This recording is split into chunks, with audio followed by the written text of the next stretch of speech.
নেতাজি আসবো? আসুন।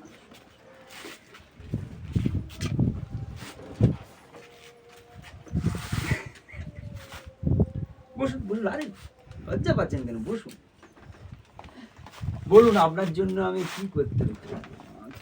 নেতাজি আমার তো ডিগ্রিগুলো একটু দেখবেন। হ্যাঁ, আমি মোটামুটি শিক্ষিত, কতটা কি দেখি, আমার যদি একটা চাকরি বাকরি একটু দেখেন। হরি ওম মা। একটা চাকরির খুব প্রয়োজন, বুঝতেই তো পারছি। লজ্জা পাবেন না, ভয় পাবেন না। সেবা করাটা আমার কর্তব্য। আমি সেবায় আমি নিজের জীবনকে বিলিয়ে দিয়েছি। হরি হে মা।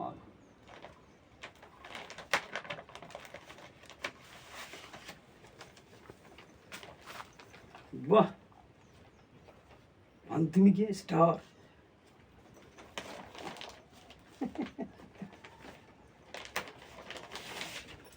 উচ্চ মাধ্যমিকে স্টার।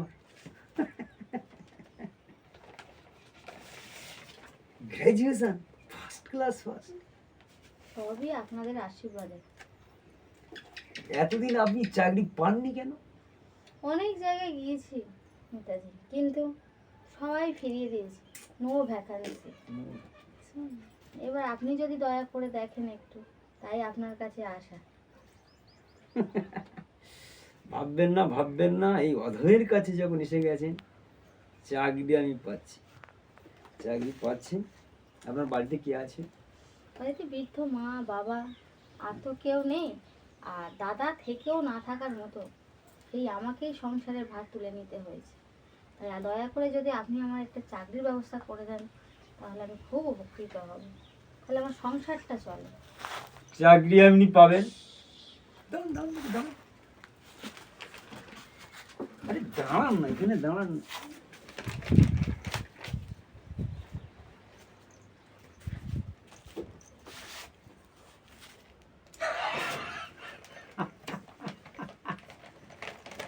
আপনার মতো একটা হ্যান্ডসাম মেয়েকে কোন শালা চাকরি দেয়? আপনার ফোন নাম্বারটা দিতে পারবেন? ওই যে চাকরিটা কি হচ্ছে?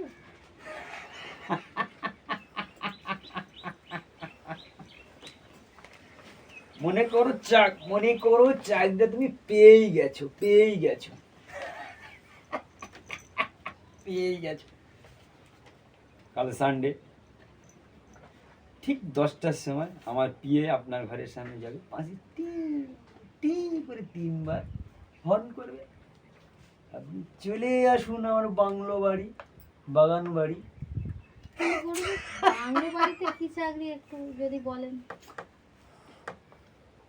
এই অধমে কৃষ্ণ ভক্ত, যদি তুমি মন খুশি করতে পারো, তোমার হোল ফ্যামিলির চাকরি। গুরুজি এটা আবার কি চাকরি? সরকারি গভর্নমেন্ট সার্ভিস। নো প্রবলেম, কাট।